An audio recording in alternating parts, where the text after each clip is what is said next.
ലോക സമുദ്ര ദിനത്തിന്റെ ഭാഗമായി പൊന്നാനി കടൽ തീരം ശുചീകരിച്ചു. ഓഷ്യൻ സൊസൈറ്റി ഓഫ് ഇന്ത്യയുടെയും പൊന്നാനി MES കോളേജിന്റെയും നേതൃത്വത്തിലാണ് ശുചീകരണം നടത്തിയത്.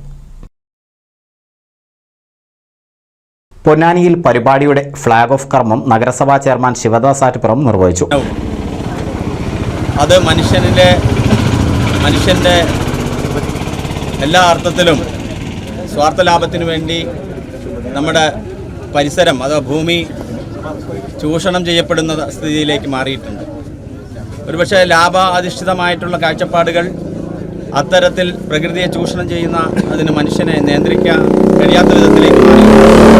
ഈ സാഹചര്യത്തിലാണ് യഥാർത്ഥത്തിൽ ഭൂമിയുടെ വീണ്ടെടുപ്പ്. College principal doctor E Anas സമുദ്രദിന സന്ദേശം നൽകി. Area coordinator doctor CP Rajul Shanis, convener doctor Riyas, Asha Neendoor, Ponnani coastal police SI PG Shanmukhadas, ASI CV Sreelesh, senior police ഓഫീസർമാരായ S Ratheesh, KV Soumya, NSS volunteer സെക്രട്ടറിമാരായ റസീന കല്ലു, റിഷാൽ റോഷൻ, അമീറ ഷെറിൻ, ഷഹദാസ് എന്നിവർ സംസാരിച്ചു. കേന്ദ്ര ഭൗമശാസ്ത്ര മന്ത്രാലയം, MES പൊന്നാനി കോളേജിലെ അക്വാകൾച്ചർ വിഭാഗം, biodiversity club, national service scheme, Ponnani നഗരസഭയിലെ ഹരിതകർമ്മസേന, പൊന്നാനി തീരദേശ പോലീസ് എന്നീ സ്ഥാപനങ്ങളുടെ സഹകരണത്തോടു കൂടിയാണ് പൊന്നാനിയിൽ പരിപാടി സംഘടിപ്പിച്ചത്. NCV news Ponnani.